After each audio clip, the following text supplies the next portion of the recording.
No me parece Cien años de soledad la gran obra de García. ¿Por qué? Porque tiene otra. A mí me parece que Crónica de una muerte anunciada es una obra maestra. Es así, la relación con la literatura siempre tiene que ver con un después, ¿no? Si no, no funciona. ¿Cuáles son los riesgos que se corren cuando se adapta un texto clásico como este, como Cien años de soledad, a la pantalla chica? Tú cuentas lo ocurrido y por eso el elemento de la memoria que es un reto, ese es un principal reto. No, lo que hace es que la palabra es un poco técnica, pero se resemantiza el símbolo. O sea, yo siempre agradezco haber conseguido un trabajo que viva, que yo he podido vivir leyendo. Porque no me imagino, pero afortunadísimo.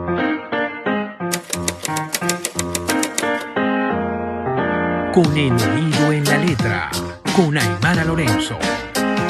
Remedios la Bella, cuando describe Remedios, por ejemplo, uno de los elementos más importantes es esta belleza extraterrestre de Remedios la Bella. De hecho, la descripción que hace García Márquez es siempre una mujer que levita, una mujer extraterrestre, o sea, alguien que está por encima de la terredad. Bueno, eso tienen que trabajarlo, ¿me entiendes? ¿Usted cree que los personajes en esta adaptación tienen el mismo peso específico que tienen en la novela? ¿O por el contrario, como ha mencionado a Úrsula, tiene más peso en la adaptación que en la novela? No, tiene más peso en la novela. La novela da mucho más volumen, más peso, la palabra es eso, más, consolida muchísimo más porque estos son personajes que van construyendo sus caracteres en la medida en que va recorriendo. Aquí tú recurres a la inmediatez, o sea, a veces tú tienes que presentar personajes de manera inmediata. Por ejemplo, especie de chamán que aparece en la obra, Melquíades, es un personaje muy interesante. A mí en lo personal al principio me costó como ubicarlo a él dentro de la trama, porque apareció así como de la nada. Es un personaje que es el centro mágico, ¿no? Que obnubila, irradia a Aureliano, lo termina de enloquecer, vamos a llamarlo locura, pero más allá porque, ojo, Aureliano es un Quijote. Ahí hay una referencia muy importante. Y el Sancho Panza de él sería Úrsula. Úrsula y que termina convirtiéndose en el propio Aureliano, ¿no? El propio Quijote, como pasa en la novela. O sea, García Márquez en algún momento lo dice. Es también el hombre que ofrece cosas que además, acuérdate que esta novela, García Márquez tiene los oídos del vallenato. Eso se extraña en la obra. Pero el vallenato, y el vallenato descalona. Ese vallenato que escuchaba García Márquez como estudiante cuando estaba en Cartagena, que es el vallenato del hombre que quiere construir una casa en el aire. Ese es el vallenato que le interesa, el vallenato de Escalona, ese tipo que poetiza procesos de migración del poblado a la ciudad, y en ese proceso, por ejemplo, habla de una cosa como el tren, pero lo empieza a nombrar porque no lo conocía, una cosa que se mueve por un riel y que lo llaman chuchutren. O sea, eso a García Márquez le encanta. García Márquez es un vallenatero. Participó muchas veces en concursos de vallenato en Valledupar, era jurado. Y entonces en algún momento dijeron, bueno, ¿y qué es 100 años de soledad? Un vallenato de 350 páginas. Y uno dice, pero es que se está burlando. No, hay mucho de realidad discursiva. O sea, el vallenato de esos primeros periodos, ¿no? Que a lo mejor no lo que se escucha ahorita, que puede ser hasta desagradable, bueno, unos procesos de adaptación contextual, pero en aquel momento tenemos que verlo como procesos migratorios, un proceso como el de los cronistas, que tú te vas adaptando a nuevas realidades y tienes que nombrarlas. Esa realidad se transforma y se vuelve mágica. Ese es el García Márquez, ¿me entiendes? Que sale de Aracataca, va a Cartagena, lo meten un tiempo ahí en Bogotá, o sea, la realidad de este muchacho, que además es inquieto, toda la vida fue inquieto, es la de imaginar cosas. No quisiera ser insolente con la comparación, pero voy a arriesgar. Ocurre, y esto, bueno, lo sé por la conversación que mantengo con libreros, cuando voy a las librerías, los jóvenes están volviendo a los clásicos de la antigüedad por el tipo de literatura que están consumiendo hoy, por literatura fanfic. Y entonces se encuentran libreros sorprendidos porque hay niños de 14, 15 años que están pidiendo la Ilíada, que están pidiendo la Odisea. ¿Será que esta serie pudiera ser como una puerta de oportunidad para que los jóvenes de hoy recurran a una de las obras que se puede considerar como uno de los máximos exponentes del boom latinoamericano? Sí, sin duda alguna. Creo que es ¿Le parece que eso es bueno? Sí, por supuesto, todo lo que te permita reforzar el mundo de la lectura como recurso y que lo sepas manejar, pero la serie te permite, mira, vamos a hacer esto, ¿qué te pareció este montaje? Y ponerse serio, pues, ¿qué te pareció ese montaje? ¿Cómo ves ese contexto ideológicamente a esa Úrsula, Aureliano, Remedios, Aureliano Buendía? ¿Me entiendes? ¿Cómo lo ves? La guerra de los 100 días, o sea, ¿qué hay en esas adaptaciones que nos permitan nosotros revisionar el texto de García Márquez? Hay algo que sí te puedo decir, y es que a pesar de todo, García Márquez está vigente, ¿no? Y pareciese que no, que muchas cosas han quedado, ¿no? Para hacer una novela que tiene más de casi 60 años, es una novela muy vigente en el referente latinoamericano. Es decir, que las adaptaciones, el hecho de que un clásico vaya a la pantalla grande o a la pantalla chica, es decir, que migre de formato, porque de una u Sí, otra migra de forma es una formatos. migración de formato, es una oportunidad. Claro, claro. Así como, por ejemplo, lo que tiene que ver con la digitalización de las obras. Sí, por ejemplo, el cómic no se ha hablado, pero hay una adaptación de García Márquez en Japón al manga, ¿me entiendes? Y generó toda una estética. Yo no he podido tener todavía, he visto algunas imágenes, para muchos la mejor adaptación gráfica de la obra. Pero bueno, los japoneses tienen una cultura milenaria con el manga, no es una cuestión de ahorita. Claro. ¿Entienden? Entonces, claro, ellos necesitan que García Márquez llegue, sí, porque por ejemplo Murakami, que es un autor fundamental del mundo contemporáneo japonés, Que dice que no quiere ganar el Nobel. ha declarado públicamente que su autor de referencia es García Márquez. Pero también pasa con otro Nobel, con un Nobel que es Coexi, ¿no? El sudafricano, que dedica además, Coexi muy inteligente, es un lector, eso es lo que se llama un lector avanzado. Bueno, fue profesor de universidades y demás, hombre que habla el español casi perfecto, y él tiene algunos artículos sobre García Márquez y son profundos y brillantes. Y una de las cosas que le llaman a estos escritores extranjeros, porque no piense solamente que Netflix, el montaje es para nosotros, bueno, nosotros, Claro. no, a lo mejor nosotros somos más críticos, no me gustó, así no somos, pero los de allá dicen esto es una maravilla. O sea, hay que ver también cómo lo ve el mundo europeo, esta adaptación de García Márquez, cómo lo ve. Yo me imagino que va a ser algo así, o está haciendo así. No tengo esa referencia, pero ¿y qué les sorprende a ellos? Claro, el mundo de la ficción, la explosión, la potencia, que tú potencies lo ficticio, que no, la literatura no es un reflejo de la realidad, más allá de eso. Y le traía a colación el tema de los formatos y el tema de la presencia de un clásico de la literatura en los formatos digitales. Y esto lo uno también con lo que usted hablaba de Coetzee, de ser lector, de todas las posibilidades que tiene un lector en este momento. Por una parte, encontrar en un espacio como este una cantidad de libros, pero también hacerlo en un entorno como el virtual, como por ejemplo la experiencia que ofrece la Biblioteca Banesco en este momento, que ofrece una biblioteca digital y portátil que tiene en su haber en este momento 67 títulos en 8 colecciones y que, por increíble que parezca, bueno, ha tenido ya 1,5 millones de visitas en todo este tiempo, en los 7 años que tiene, 1,5 millones de visitas y además tiene más de 350,000 descargas. Yo, como mi memoria es frágil, me voy a permitir comentar cuáles son las colecciones que tiene, que es la colección de patrimonio, periodismo, los rostros del futuro, gente que hace escuela, palabras para Venezuela, el país y su gente, poetas venezolanos y no es cuento, es historia, que además se convierte, digamos, en un repositorio al que existe la necesidad de volver, sobre todo para quienes son estudiantes hoy, sin duda alguna, una forma segura de acceder al conocimiento, de acceder a los libros y a la literatura. Quisiera volver a esto de acceder a la literatura. ¿Cuáles son los riesgos que se corren cuando se adapta un texto clásico como este, como 100 años de soledad, a la pantalla chica? ¿Qué se puede quedar en el camino? Por ejemplo, el simbolismo, que la novela es bastante cargada en simbolismo, ¿se perdió en esta adaptación o uno lo puede asir, lo puede identificar fácilmente? Hay un proceso de adaptación. Los procesos de adaptación implican adaptación al contexto. No, lo que hace es que la palabra es un poco técnica, pero se resemantiza el símbolo. Al adaptarse los nuevos referentes a un contexto, el contexto obliga a que el signo sea leído de otra manera. Y eso en contraste con el contexto de producción en el año 1967 y posterior, año 1982, cuando gana el Nobel, porque eso fue un repunte, fíjate. En el año 67 se publica, pero en el año 82 gana el Nobel García Márquez. Y la novela vuelve a ser leída.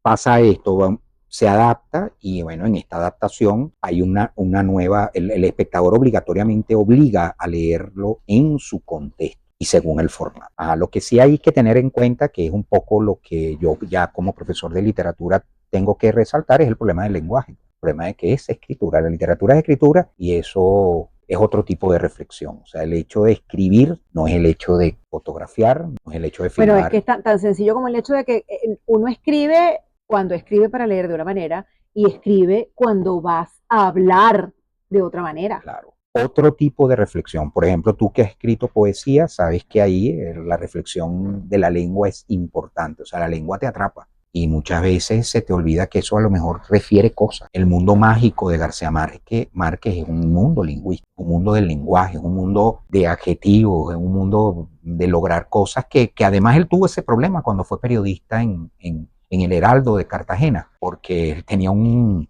corrector, él le mandaban a hacer una crónica ahí en Camellón de las Ánimas, que era un barrio, vamos a decir, de mala muerte, y bueno, y entonces que escribía una columnita para referir un suceso y lo cargaba de adjetivos y no había forma que el muchacho García Márquez, el periodista García Márquez, le quitara los adjetivos. Y fíjate que eso es una de las razones. Que una de las reglas del periodista, no adjetives. Sí, y esa es una de las razones en por qué él después se termina volviendo cronista. O sea, por ejemplo, yo siempre invito a leer aquí al García Márquez que vive en Caracas. Él tiene una crónica sobre la falta de agua. Maravillosa. Sobre la cual, por cierto, después hubo serias críticas porque hubo críticas que señalaban que sembraban las dudas sobre si esa crónica estaba apegada a la verdad, a lo que realmente había ocurrido. Bueno, pero es crónica literaria. O sea, la crónica literaria te permite, ya García Márquez, ahorita está el boom de la crónica literaria, y bueno, y tenemos una cantidad de monstruos. Aquí en Venezuela, Héctor Torres, importantísimo, pero hay otros. O sea, la crónica es fundamental. Yo creo que eso es un mundo que en este momento es tan necesario en el caso Venezuela, ¿no? De hecho, el espacio que ha cobrado el periodismo narrativo en este momento es maravilloso. Es considerable, porque es además como, y yo lo veo en mi caso personal, que yo fui formada en la Universidad Católica Andrés Bello, soy egresada de allí, pero con un rigor sobre la objetividad, sobre la veracidad, sobre la delimitación del rol del periodista en la comunicación y en la generación del hecho noticioso. A mí en lo personal, para mí ha sido, no voy a decir que un salto cuántico, pero sí un gran proceso de evolución en el que me siento afortunada de contar con las personas que cuento a mi alrededor, con gente como Ana Patricia, como Camila, que forman parte del equipo de producción, como Violeta, que me han acompañado en este proceso de evolución, porque definitivamente la noticia está protagonizada por seres humanos, está contada por seres humanos. Entonces es como una paradoja decir que la noticia es objetiva. No es objetiva desde el momento en que pasa por los ojos, por la comprensión de un ser humano que la va a volver, que lo va a devolver para comunicarla, ¿no? Que la tiene que transformar en lenguaje, y el lenguaje a veces es traicionero. ¿Por qué? Porque te supera en tiempo. El lenguaje está ahí, tú lo agarras, y a veces tú quieres decir una cosa que el lenguaje no puede, entonces tienes que transformarlo, potenciarlo, y ahí es donde viene el escritor. Ahí es donde viene el escritor, y al final, como dice Jorge Volpi, que escribió ahorita un tratado gigantesco sobre ficción, que dice que al final, bueno, el resumen, todo es ficción. Sí, yo puedo agarrar esa tesis, todo es ficción, hasta lo que vemos, porque lo que vemos en este momento siempre lo organizamos, como nos han dicho que debemos organizar nuestra mirada. Pero la objetividad que tú dices, bueno, son rigores, son elementos que te hacen que tú te respetes, pues, como dentro del periodismo. Pero García Márquez adjetivaba. Y fíjate que es así que una de sus crónicas ¿cómo es que? Relato de un náufrago, él era una crónica periodística. Y él al final se publicó como una novela, como un relato, pero fue un hecho real, que además le habían pedido a él para el periódico. Y él encontró, bueno, esto hay que publicarlo así. Y fíjate que la gente no lo lee como noticia, lo lee como novela. Y a él no en el momento yo, bueno, esto es una maravilla, la gente lo leía como novela y era una crónica. Y así, fíjate que después escribe su novela Crónica de una muerte anunciada, con toda una técnica, pero eso es una novela. Y así va, ¿me entiendes? Él va a jugar, eso es la parodia, eso es lo que se pierde esa es la parodia precisamente. El juego de discursos que en el momento que son propiamente literarios y que en la adaptación tú puedes inventarte con el discurso fílmico parodias, pero en este momento yo no las capto. Capto es simplemente una adaptación. Pero si es posible, sí es posible. Así como usted extraña precisamente el tema el hecho de la parodia en esta adaptación, ¿cree usted que la tragedia está bien adaptada? La tragedia de todos los personajes, la tragedia de Úrsula, la tragedia de Remedios la Bella, la tragedia de Aureliano. Hay momentos en que tienen caídas, hay momentos que sí, que funciona. Una novela muy compleja en ese sentido. Yo creo que ellos, en mi punto de vista, algo que ha salvado bastante esa adaptación es que es una serie. Uh-huh. Y te permite reflexionar por capítulos, ¿no? El hecho de que tú saques esto, no sé qué va a pasar si cambian el guionista, a lo mejor se potencia, a lo mejor termina de caer. Es algo que es un riesgo en una producción pensada así. Pero a nivel de imágenes, o sea, a nivel de imágenes, a nivel de lo que trata de narrar, me parece que sí, que ha logrado. Vamos a ver cómo termina ese apocalipsis final de Macondo, ¿no? Cómo termina ese personaje de Aureliano el último Aureliano abriendo el libro, ¿no? ¿Cómo lo logra? Porque eso es un dato estrictamente literario.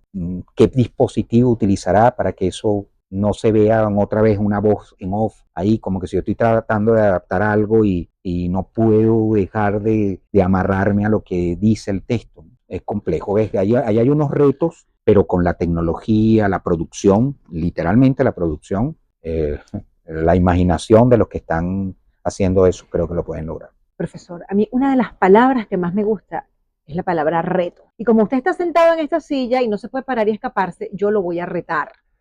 Entonces, estas preguntas que yo le voy a hacer ahora, yo estoy segura de que usted va a salir muy bien librado de esto. Si usted pudiera cambiar el destino de un personaje de 100 años de soledad, ¿a quién salvaría de su destino trágico y cómo lo haría? Oh, Aureliano, buen día. Aureliano carga la memoria. Al principio creo que ese fue el gran gancho. Lo cambiara, lo haría como un western, ¿no? Por ejemplo, ahorita que te vi con un libro de Barico. Barico tiene una novela, una maravilla novela ahorita, publicada en el 2024, se llama Abel, y es un vaquero, Albert Crow. Uh-huh. Eso, yo lo salvara con un disparo, no sé, ese tipo de cosas que a lo mejor en una novela te permiten. ¿Cómo sería ese giro? Ese giro sería a partir del surgimiento de eso que se llama Deus in Machina, o sea, salir algo que te permita salvar a Aureliano. En un mundo real maravilloso, hasta el propio fantasma de su padre lo hubiese salvado, o el propio Melquiades. Algún acto de magia, uh-huh. ¿Me entiende? Algún acto de magia hubiese quedado bien allí. Desaparecer y aparecer. Como desapareció y apareció José Arcadio. José Arcadio. Así mismo. Eso me parece, esa cuestión de ubicuidad uh-huh. que tienen los personajes de García Márquez, porque aparecen en otros textos, las Hojarascas aparecen. O sea, García Márquez fue como, leyó muy bien a Balzac. Balzac tenía eso, de que mataba y revivía personajes. Bueno, yo lo hubiera hecho así en este caso. ¿Qué haría usted para convencer a los habitantes de Macondo de no repetir los errores de generaciones pasadas? No, muy difícil. Fíjate que Macondo es la gran metáfora de Latinoamérica y para que sea Macondo, para que sea ese lugar como lo retrató, tiene que vivir bajo sus errores. Si no, no fuese Macondo. No sé si me entiende. O sea, el destino tiene que ser trágico, no hay otro. El destino de ese Macondo trágico. Si yo quisiera, no sé, escribir una novela al estilo gallego, bueno, de repente la llegada de la civilización o al estilo, ¿qué te digo? Una novela de corte marxista, ¿me entiendes? La llegada de la revolución. Pero aquí no, aquí es un fracaso tras fracaso, es el proceso de unos contextos históricos que García Márquez se burla, pero que al final tiene que ser el apocalipsis. O sea, esa idea de que Caracas va a desaparecer, eso lo tenemos en el fondo todos nosotros. O sea, la idea del caos como un elemento productivo, García Márquez lo manejaba muy bien y yo pienso que no podemos cambiar. O sea, ese es un destino. Fíjate, el tema del destino que en el mundo moderno ha desaparecido. Ese destino, ya estamos marcados. Eso es muy propio de una idea muy griega. Propia de la tragedia griega, exacto. Me hizo recordar justamente a Edipo Rey. Edipo, exacto, se me olvidó el nombre. Me acordé de Antígona, de la hermana de Edipo, pero no de Edipo, exacto. Antígona es quizás la imagen, porque Antígona tiene mucho que ver con eso. O me apego a las leyes o entierro a mi hermano, o sea, pero mi destino está marcado. Y el destino es trágico. no sé, es el destino de Bolívar en El general en su laberinto, es el destino de Magdalena Bach en la última novela. O sea, es eso de que para que eso funcione, y además es algo literario, tiene que acabarse. Esa vitalidad del texto tiene que ver como vitalidad con una relación con la muerte. Hablando de acabarse, porque lo acabo de escuchar y tengo la curiosidad. ¿Qué le sucedió algo a usted cuando, me imagino que habrá leído Cien años de soledad más de una vez? Sí, claro. En alguna de esas veces que lo haya leído, ¿recuerda qué ocurrió en usted? ¿Qué sensaciones vivió? ¿Qué emociones tuvo cuando se acabó la novela? De tristeza. Yo le voy a ayudar. Yo me puse a llorar. No, de tristeza, de tristeza. Pero me puse a llorar porque se acabó. Sí, de tristeza cuando te pasa también, cuando ves una buena serie bien construida y que tú sabes que no va a haber más, o cuando, nada, sí, eso tiene que ver con el espíritu trágico, o sea, esa transmisión de lo trágico tiene que ver con que todo se cierra. Para que tú puedas contarlo, tiene que cerrarse. Si no, no funciona literariamente, porque la literatura es memoria. Si tú vives, no cuentas, no sé si me entiendes, tiene que cerrarse. Por eso es que la relación parece como muy masoquista, pero es así, la relación con la literatura siempre tiene que ver con un después, ¿no? Si no, no funciona. Tú cuentas lo ocurrido, y por eso el elemento de la memoria que es un reto, ese es un principal reto. ¿Cómo logro yo que no se me vuelva tan inmediato cuando es algo de memoria y no recurrir tanto al off? No es un reto de imágenes, porque tú recurres al off cuando exactamente tú estás hablando en un lugar de La Mancha en cuyo nombre, ¿me entiendes? No quiero acordarme. Entonces ahí comienza, y fíjate, cuando mi padre me llevó a conocer o sea, está hablando en pasado. Y es hermoso, pero estás hablando de algo que ocurrió. Y fíjate que es interesante porque es el mundo de la infancia. Por eso te digo, el personaje Aureliano, hay muchos personajes. A mí me encanta lo que hace con Remedio, o este personaje del otro hermano, que era un portento sexual. José Arcadio. José Arcadio, bueno, eso es una maravilla en la novela. ¿No? Él se regodea, además, García Márquez. Le gustaban mucho sus personajes, ¿no? Que hacía todo un alarde de todo exagerado, ¿no? En términos de la sexualidad. Pero es que además eso es lo que él escucha en las calles, ¿no? O sea, no vaya a creer, eso es lo que escuchamos aquí. Ese machismo tiene que ver con una idea falocéntrica de potencialidad, ni siquiera con la idea de Úrsula, que es la que maneja la memoria, la que deja. Eso, no, es el tipo que se maneja simplemente en lo que mide, yo tenía un profesor que hablaba del tatuaje, ¿no? Y yo decía, bueno, y se regodeaba. Tuve un excelente profesor, hablando de lo que tú dices, cuando yo leí esta novela, la leí en la universidad, yo no la leí en el bachillerato. Yo tampoco, confieso que la dejé y al final me leí un resumen para entender el árbol genealógico porque no entendía nada de lo que estaba leyendo. Y me dio esa clase un profesor muy querido, el profesor Italo Tedesco, que además también es novelista. No solamente llorábamos el haber perdido, el haber terminado la obra, sino que no íbamos a ver más esa clase, ¿no? Eso es muy bonito. Pero claro, después ya dando clases, volviendo, yo te voy a hacer una confesión aquí. No me parece Cien años de soledad la gran obra de García. ¿Por qué? Porque tiene otra. A mí me parece que Crónica de una muerte anunciada es una obra maestra. ¿Y qué valoración hace de la historia de Miguelitín en Chile? Un texto más periodístico. O sea, estoy hablando de novelas. Okay. Novelas como novela. El amor en los tiempos del cólera es una novela muy buena. ¿Superior a Cien años de soledad? No, pero a mi modo de ver, del contexto de mi lectura, me parece, y el general en el laberinto, que además fue una novela histórica donde García Márquez se documenta muy bien. Yo creo que él viene aquí. A la gran pulpería. Claro, y habla porque él se documentó en Venezuela sobre Bolívar. Y cuando yo leí General en su laberinto, que también recomiendo, realmente sentí que García Márquez se había enseriado, ¿no? Porque, no, de verdad, o sea, García Márquez se enseria y ahí tú dices, no, este señor no es un fabulador, no es un tipo de chistecito que va más allá, o sea, es alguien con múltiples facetas en la escritura. Múltiples. Yo creo que podría estar con usted horas conversando aquí porque cada vez que lo escucho decir algo se me ocurren nuevas preguntas, pero imagínese, tendríamos que grabar otro episodio. Vamos a volver, profesora, a las preguntas ping-pong, porque la verdad es que almorzar con un personaje de la novela, ¿a quién escogería y por qué? Bueno, me encanta Remedio la Bella.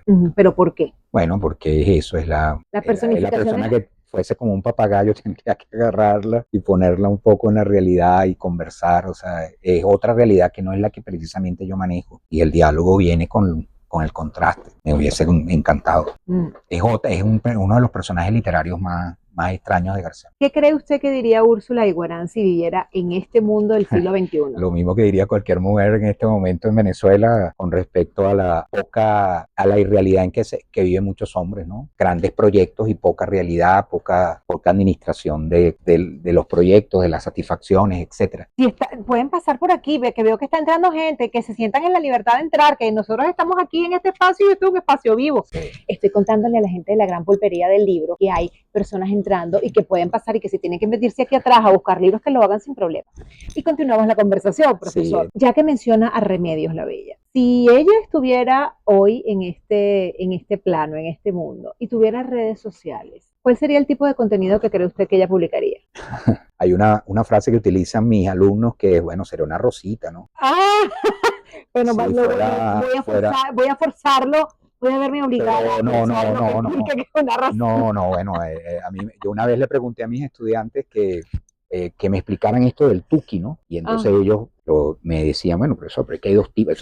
La cuestión es que tú te impresiones es que los estudiantes te sistematizan cosas que a veces tú crees que no están sistematizadas en la mente de ustedes. No, es que hay dos tipos, hay tres tipos, o sea, ya te empiezan a clasificar. Hay el tuki y el tuki rosita. Y entonces, bueno, ese que vive come flores, que vive queriendo cambiar el mundo, que no está en la realidad, que vive como usted, profesor. Entonces me hacían como usted, profesor, que vive Que vive en otro sí, planeta. entonces ya rosita. Entonces, sí, que vive, claro, porque es verdad, la gente que vivimos metido en literatura, nosotros hacemos una suspensión del tiempo laboral impresionante. O sea, yo siempre agradezco haber conseguido un trabajo que viva, que yo he podido vivir leyendo. Porque no me imagino, pero afortunadísimo, porque yo ahí me identifico obviamente con Arcadio, porque si no hubiese tenido ese trabajo, imagínate qué sufrimiento, ¿no? Hubiera tenido, a lo mejor lo hago bien, uno se adapta, pero yo he vivido leyendo y tengo tiempo, y eso siempre es cuestionado. Ojo, en un mundo laboral, bueno, pero lo que hace es leer, no hace nada, esto es un vago, ¿me entiendes? Porque de verdad lo que yo hago es leer y ver,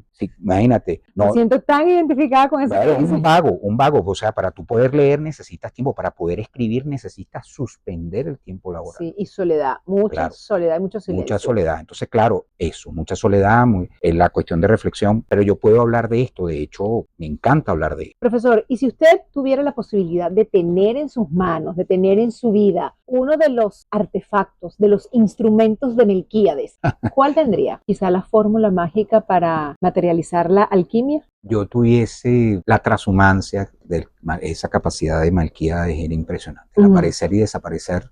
Tú sabes que algo hermoso, bueno, para mí, el ser esperado.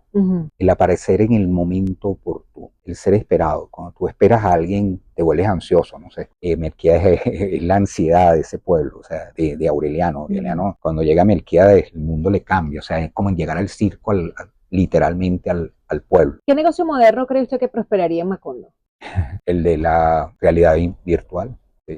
Compraría a toda la gente de Macondo unos lentes de eso. Ahí yo creo que Aureliano hubiese sido feliz en su mundo, más feliz. ¿Cómo fomenta usted el pensamiento crítico en sus alumnos? Nada, el proceso más importante es contextualización, diferenciación, aunque contextualizar, diferenciar, o sea, esto es escritura, vamos a pensar el lenguaje. Parece, no pensarlo en términos lingüísticos, o sea, si gramaticalmente está bien o mal, no, pensar el lenguaje, o sea, pensar el lenguaje como lenguaje. Como lenguaje, o sea, los étimos, los muchachos a veces se impresionan, pero por ejemplo, cosas como el amor, que tú le digas, bueno, pero ¿dónde sale eso? Y entonces que empieces a reflexionar el étimo, ya la cosa, empiezas a darte cuenta que el lenguaje es bien traicionero y hay muchas cosas, pero el pensar el lenguaje, la literatura, la buena literatura, yo diría la alta literatura, que al final termina siendo la poesía, es un pensamiento del lenguaje. O sea, la poesía sale porque tú te caes a golpes con alguien que se llama lengua. Y te caes a golpe literalmente y ahí va a salir tú golpeada, ¿entiendes? Porque el lenguaje no es los zapaticos me aprietan, no, el lenguaje es, inclusive eso tiene toda una reflexión y cuando tú vas a escribir, por eso es que a veces el escritor se paraliza, no encuentra. Nosotros estamos hablando mucho, pero a lo mejor cuando tenemos una página en blanco, estamos en blanco, literalmente. Oye, pero yo que soy tan buena comunicadora, este profesor que habla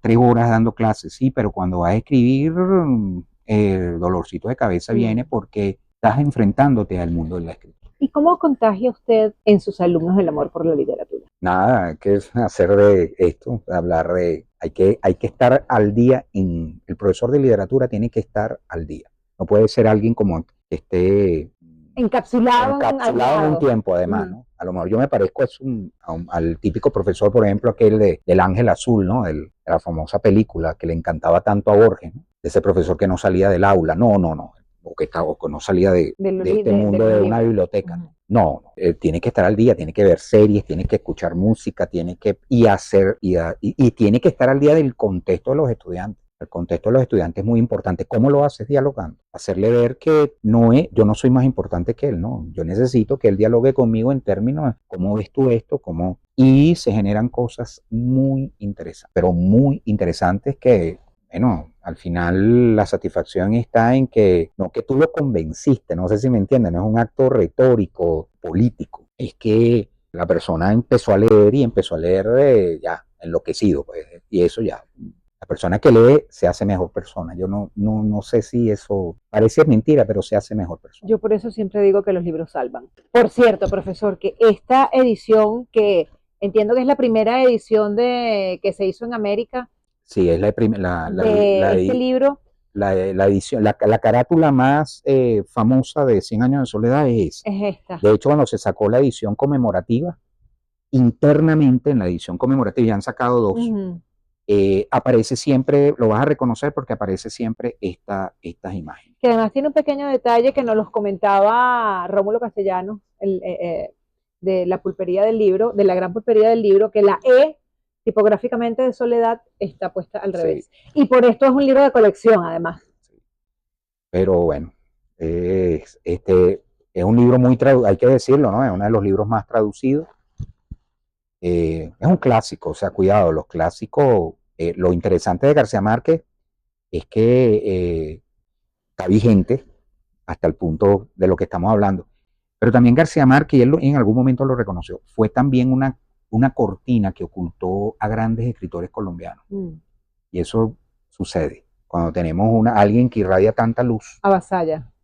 Y resulta que detrás de él había una cantidad de escritores muy importantes que después emergieron, pero que fueron literalmente invisibilizados por la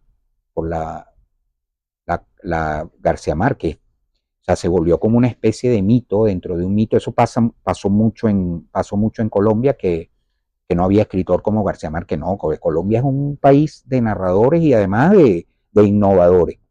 Por ejemplo, el caso de Andrés Espinosa, el caso de Armando Moreno Durán, el caso de Mejía Vallejo, que también fue un escritor importantísimo que se llevó La Casa de las Tres Palmas, que es una novela muy famosa en Colombia, pero así otros, o sea, invisibilizó unos escritores que eran fabulosos.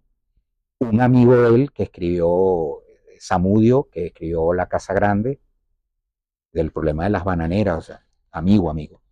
Jorge Gaitán, en Barranquilla hay un bar, cuando vayas a Barranquilla, hay un bar donde él se reunía. Y ahí era una pléyade, o sea, la pléyade de escritores. Jorge Gaitán era un hombre súper culto, toda esta gente de izquierda, pero cultísimos, y él trató de meter un elefante, o sea, fíjate el grado de locura que tenía, que trató de meter un elefante dentro del bar. Y entonces dejó la huella el elefante ahí, y eso después le hicieron... o sea, eso es real maravilla. Por eso el tipo estaba rodeado de un poco de gente que también como que lo motivaban al realismo mágico. Y eso que te estoy diciendo, o sea, García Márquez bailaba, no podía escuchar una rumbita porque bailaba, o sea, era un tipo, tienes que imaginarte el típico caribeño, que no aguantaba, como él decía, el mundo de los cachacos, el mundo de los bogotanos, que era un mundo cerrado. Él le gustaba este tipo de forma de hablar, el Caribe en su máxima expresión. Profesor, muchísimas gracias por esta conversación. Fue muy grato tenerlo en este episodio con el oído en la letra, además en un espacio tan propicio como es la gran pulpería del libro. Sí, señor. Muchísimas gracias. Gracias a ti, ¿no?